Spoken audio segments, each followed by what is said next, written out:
On August 23, 2024, the Federal Reserve Bank officially declared themselves victorious against inflation, and to celebrate, they promised interest rate cuts coming soon. But not everybody thinks that inflation is gone. You have some institutions, some investors, and some regular people who think the Fed is just completely wrong or lying about where inflation is and where it's going. So what I want to do today is do a deep dive analysis as to where we are with inflation, where it's been, and where it's going, especially with the Federal Reserve Bank getting ready to start cutting interest rates. And with that, let's take a look at where inflation has gone just over the last 5 years. According to the US inflation calculator, over the last 5 years, we've seen around 23% inflation, meaning something that cost $100 in 2019 should cost an average of $123.03 today. But let's put this number to the test. In 2019, the average Chipotle burrito cost $6.50. In 2024, that same burrito costs $8.45. That's an increase of 30%. In 2019, the average gallon of milk in the United States cost $3.04. By 2024, it's $3.98. That's an increase of 30%. In 2019, a dozen eggs would cost you $1.40 on average.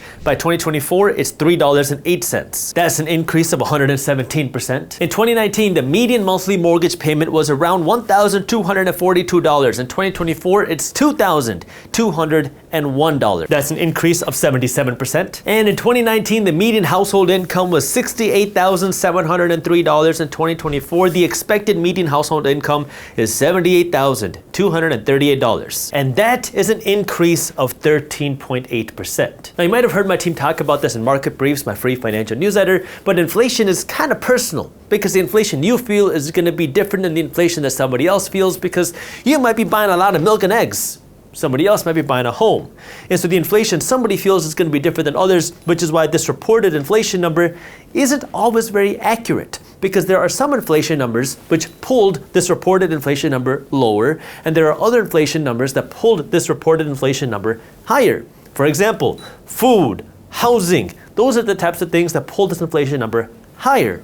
What were some of the lower inflation numbers? Well, according to the Bureau of Labor Statistics, the things that have brought down inflation numbers over the last year are things like used vehicle prices, rental car prices, furniture prices, appliance prices, airfare prices, and toys prices. By the way, if you like staying up to date on this type of information when it's happening, you can join Market Briefs. It's a free resource where my team is publishing what's happening in the financial markets every single day. You can read it in less than 5 minutes every morning, and it's completely free, and I guarantee that you're gonna love it.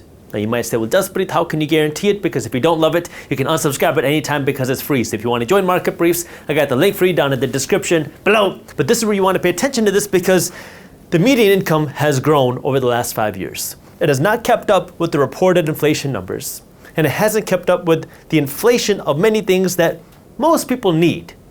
Now, maybe you're shopping for a car and that negative inflation for a used car is good for you. Maybe you're shopping for toys and then negative inflation is good for you.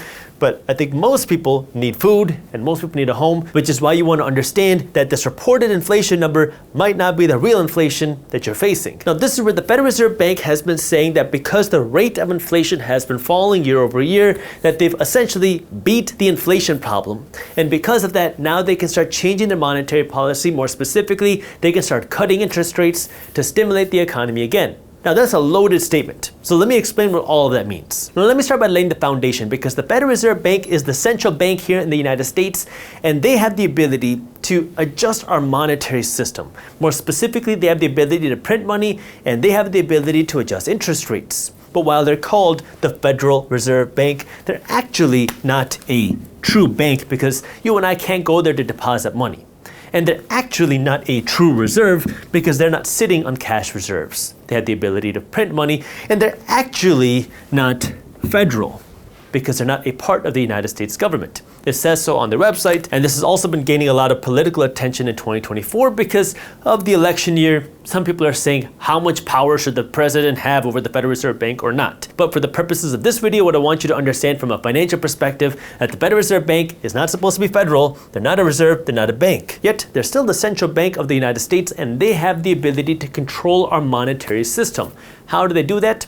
Well, they take a look at what's happening in our economy and inflation, and based off of those two things, they then adjust their monetary policies. So the Fed pays attention to two things. They have what's called a dual mandate, meaning they pay attention to two things. Those two things are inflation and employment. What they call it is price stability, which means inflation, and maximum employment, which means unemployment, or the number of people that have jobs.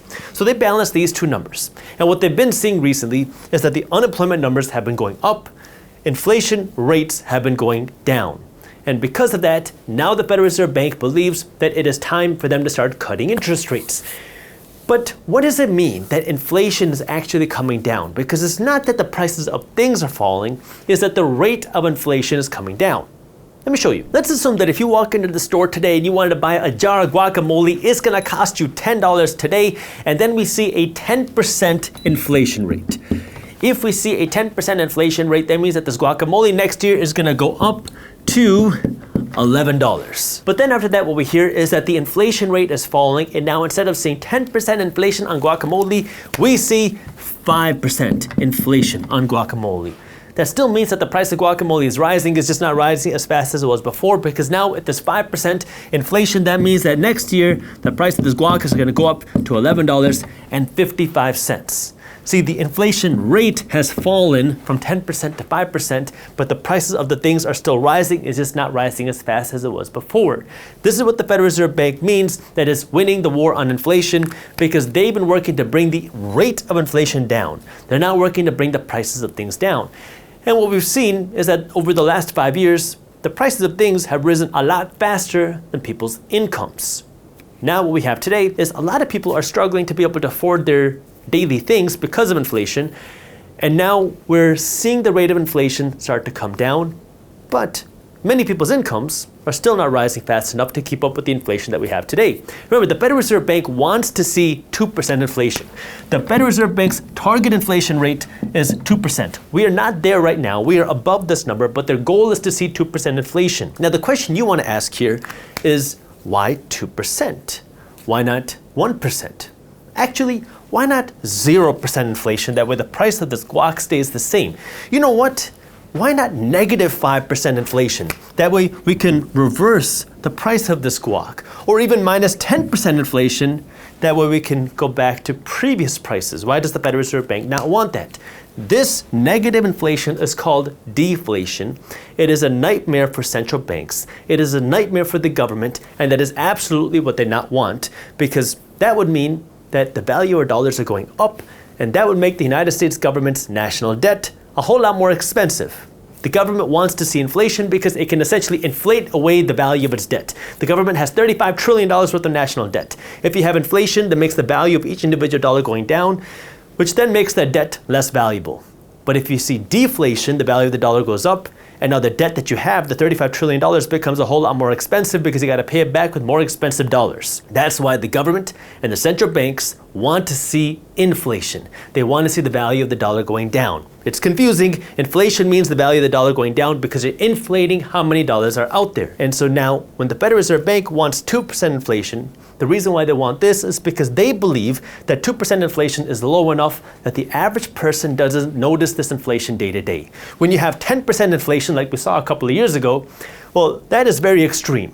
And the average person notices this day to day because now when you go to McDonald's, everything's more expensive. You buy the guac, it's more expensive. Everything becomes more expensive and it's very apparent. But at 2%, well, something go from $10 to $10.20, you don't really notice it as much.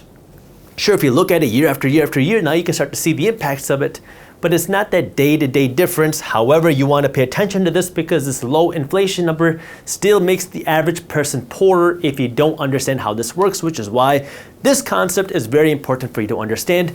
Which brings us to today. If the Federal Reserve Bank is preparing to cut interest rates, what does that mean for inflation, our economy, and kind of everything else going on right now? This interest rate that the Federal Reserve Bank sets is called the federal funds rate. This is not your mortgage rate. This is not your credit card rate. This is not the loan rate that you're paying when you borrow money from the bank. This is the interest rate that your bank pays when your bank borrows money from another bank. That is the federal funds rate. Think of it like the wholesale rate that the banks borrow money at, and then they jack it up, and then they charge you the retail rate, which is your credit card interest rate, your mortgage rate, your car loan rate, and everything in between. So if the Federal Reserve Bank starts cutting interest rates, that means the cost to the banks go down, which means they have the ability to hopefully charge you less interest when you go to borrow money from the bank. So if interest rates start to go down, that generally incentivizes more borrowing, which leads to more spending. Let me show you what that looks like. The housing market is one of the most sensitive industries to interest rates because as interest rates go down, your mortgage payments immediately go down. So it can become more affordable to buy a home, assuming that the price of the home doesn't go up drastically. But if we assume that the price of this home stays the same, if you wanted to borrow $500,000 to buy this lopsided home right here, at 7.5%, that means this $500,000 would cost you $3,496 a year, assuming you get a 30-year fixed rate mortgage.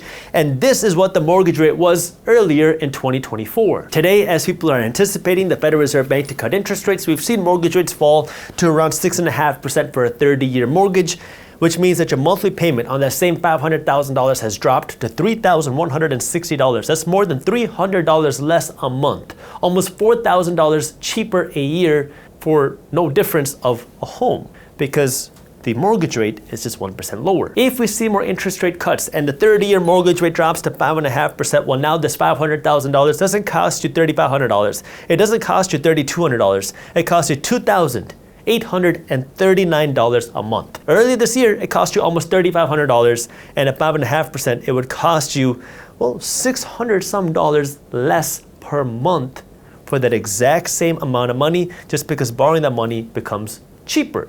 So what does that do? Well, more people can afford this than this. And if more people can afford this, then more people may want to purchase a home. Now you can start to see how this could build a potential conundrum and a potential issue for the Federal Reserve Bank if they cut interest rates a little too fast or a little bit too aggressively. Because if it stimulates more spending, that's good for the economy. Although it's not necessarily good for the person if you just keep taking on more debt to buy things that don't make you any money, but who really cares about that financial education anyways, right? That's sarcasm. But anyways, if the Federal Reserve Bank starts to cut interest rates too aggressively, now what that means is you could stimulate more spending. And that could also stimulate more home buying. If now more people say, ooh, I can afford this mortgage rate, let me go out and try to purchase this home. And then you go to see this home and what you see is there's a line of people wanting to take a look at this property. And now because there's a line, now you want to make sure that you're the one that gets this home. So maybe now you offer a little bit over asking price. Maybe you offer $30,000 over asking price. But your neighbor who wants to buy the home as well says, I really want this home. I have some extra cash in my pocket. I will offer $65,000 over asking price. Now you can start to see how this could pose another issue, because now people will say, I want to buy this home. I'm willing to go over asking price. If home prices start to go up even faster, that could make the inflation problem worse. And this is the dilemma that the Federal Reserve Bank wants to avoid. That's why they've held off on cutting interest rates. But this is something that you're going to want to keep an eye on, because if we start cutting interest rates, and if more people start buying homes and cars and other things more quickly again, that could create more bidding wars, which could make the inflation problem worse. Now, of course, we could also see a recession happen and people don't have the money to buy a home, people don't have the money to buy a car. We could continue to see a cooling in inflation, but we don't really know. I mean, hindsight is 20/20. Everybody has a financial opinion. Some people's are stinkier than others, but this is where I want you to pay attention to the different things that can happen, and this is where it's important for you to be a financially savvy investor, to understand what's happening and not get bogged down by the emotion, and pay attention to the trends and the financial news. Of course, we'll be keeping you updated on market briefs. I'll do my best to keep you updated here, but this is where I want you to understand how inflation, how interest rates, and how our economy are all intertwined into one another. Vice President Kamala Harris says that she wants to raise taxes. More specifically, she wants to raise taxes on certain individuals. She wants to raise taxes on investors, and she wants to raise taxes on corporations. That way she can help fund certain tax breaks and tax deductions. When it comes to your individual taxes, there are four main changes that she's proposing. Number one, buying a house. Number two,